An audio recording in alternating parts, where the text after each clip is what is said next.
Hello there and welcome back. As you can see, we begin the 2029-30 season with the surprise retirement of Matt Murray.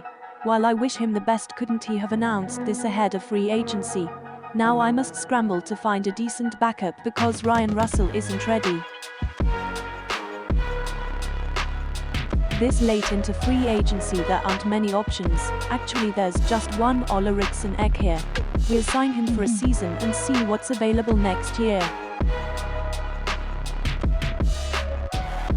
Grabbing a new backup goalie was the only signing that I made in the off-season, and I opted to call up Franklin Bailey, who will replace the departed Simon Knack, and hopefully continue to develop as a player. We're 20 games in now and so far we're in a good position, although there's a couple of areas of concern.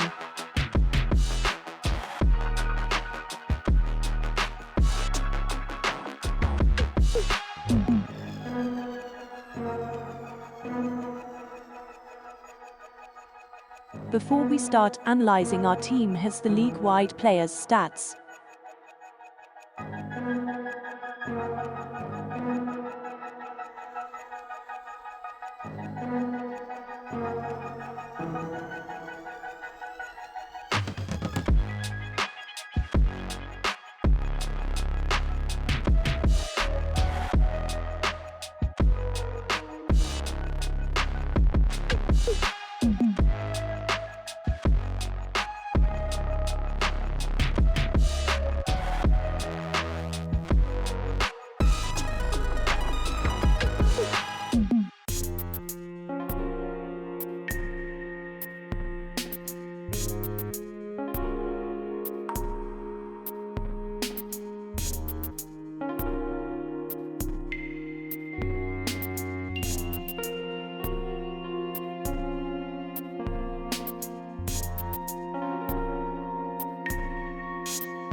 So here's our own team, and one area of concern are the goalies.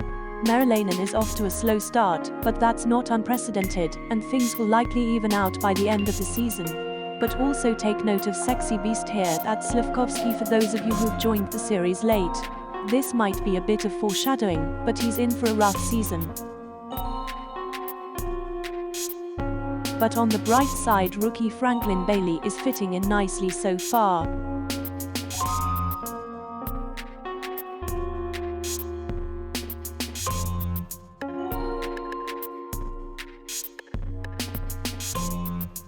Now the farm team is undergoing some turnover due to trades and promotions, so I'm not expecting much of them this year, but beginning next season they'll be getting from fresh blood, and I'm excited to see how that works out.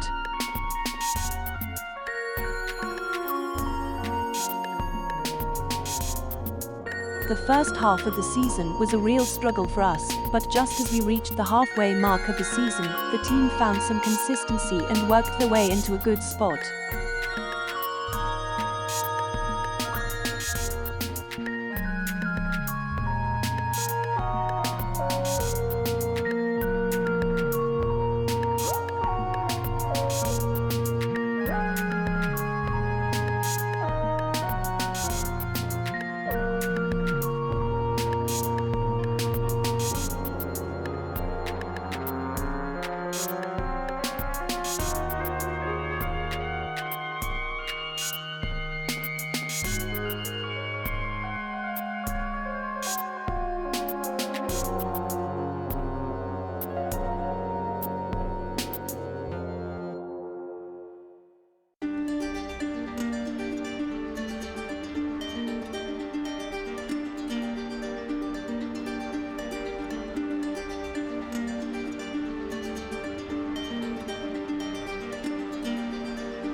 So as we look at the mid-season stats for our players, you might notice that Sexy Beast's average rating is only a 7.0, a number that I consider the baseline to make the lineup. But a player like him should be at least around 7.5, if not even higher. Now down here in the farm system, the Belleville Senators are about where I expected them to be, considering they're a little light on talent this year. Yet despite their overall placing in the standings, there's a few specific players putting together noteworthy seasons, including defenseman Bonga Bonga and winger Danny Pesson. Unfortunately, Vignett, a centre who overperformed for the Baby Sens last season, seems to have regressed a little. Here's the lineup to start the second half of the season. At the 60-game mark, and close to the trade deadline, we're holding our position in the playoff race. Unfortunately for you all, this is going to be a quiet trade deadline, because I don't see any one or two specific areas I can shore up here. And also because the team's overall game-to-game performance does seem to be getting better as the season drags on, so I'm not sure I should be making any changes here.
And the free fall of Sexy Beast's overall performance continues as his average rating has fallen to below 7. He hasn't been injured or anything like that, he's just been underperforming. I can only hope he's just having an off season. On the other hand, someone who's having an outstanding season is Parker Dickner, and now we've locked him up to a new 7-year contract.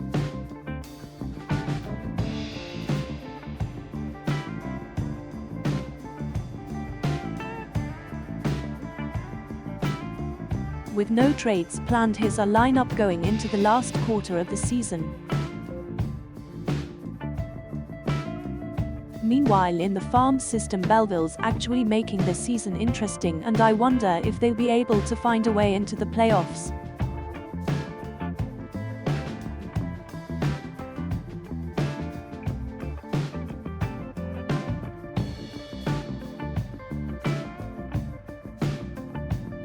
And since the trade deadline was so quiet, I've skipped right to the end of the season. We'll get to the playoffs and draft next video.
Despite Sexy Beast having an off-season, I'm happy with the team's overall performance, and I'm hoping Sexy Beast can recover in time for the playoffs.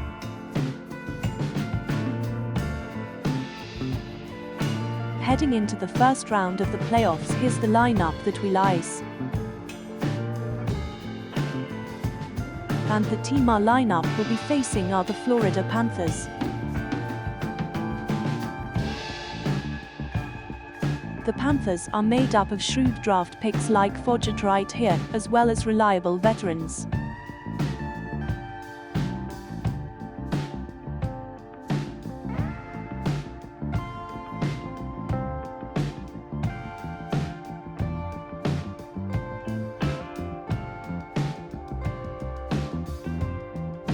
So that's the playoff preview, and next episode we'll get the playoffs underway. Thank you for watching.